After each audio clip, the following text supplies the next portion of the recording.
Hey guys, it's your boy King Creon, King of Thieves here, and today I'm gonna attempt to draw my life. Okay, here we go. First of all, to know who I am, you need to know how I became king. It all started with this man. His name was Oedipus, the king before me. Let's just say things didn't go too well for him, so he was exiled away from his own kingdom along with his dirty deeds, blah. Also sadly leaving his family. This meant we needed a new king. So his two sons, Eteocles and Polynices, stepped up, but they started a fight over the throne for power. Things were a little bit belligerent, if you know what I'm trying to say. Okay, no. Well, anyways, not too short, it became violent, unfortunately, ending with both Eteocles and Polynices dead. By the way, those are puddles, keeping it PG-13, guys. And that's where I come in. I had become king after those two had died. Look at the handsome beast. Well, anyways, after I had became king, I had given Eteocles a proper burial and ordered the people to not bury Polynices, who I know is a traitor to this town. Whoever shall bury this person will have a punishment for it, and that's final.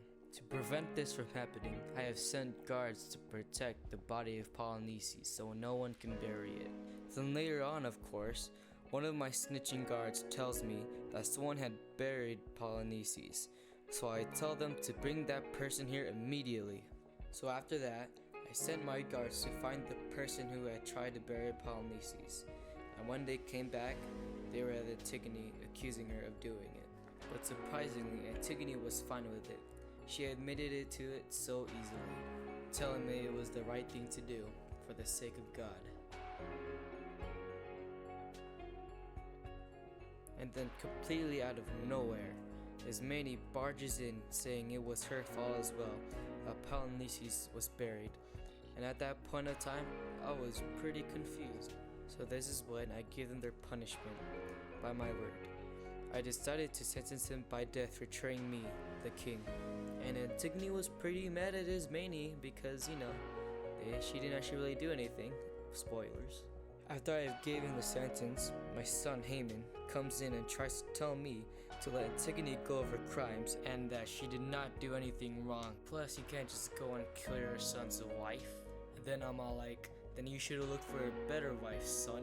Then that's when I told him that I will not drop the charges and continue on with the punishment of her death.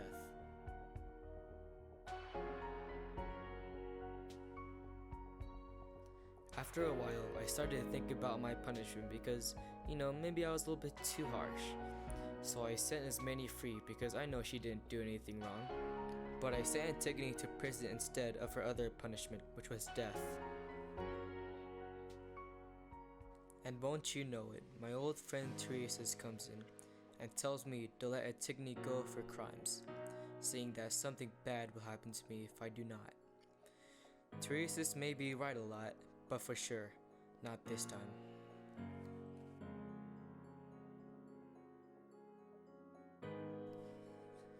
After time has passed, little by little, I thought about it more and more. Maybe I did make the wrong decision. So that's when I decided to let Antigone go free of her crimes.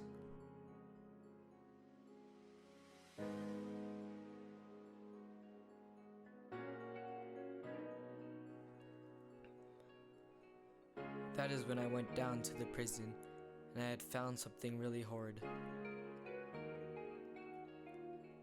Antigone has killed herself with Haman dead in his arms.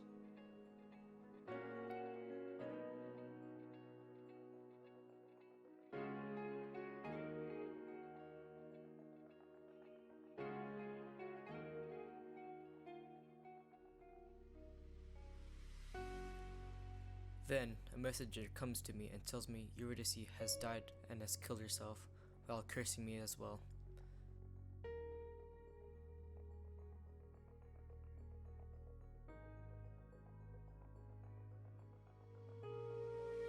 Maybe in the end, Antigone was right to betray me and to do the right thing.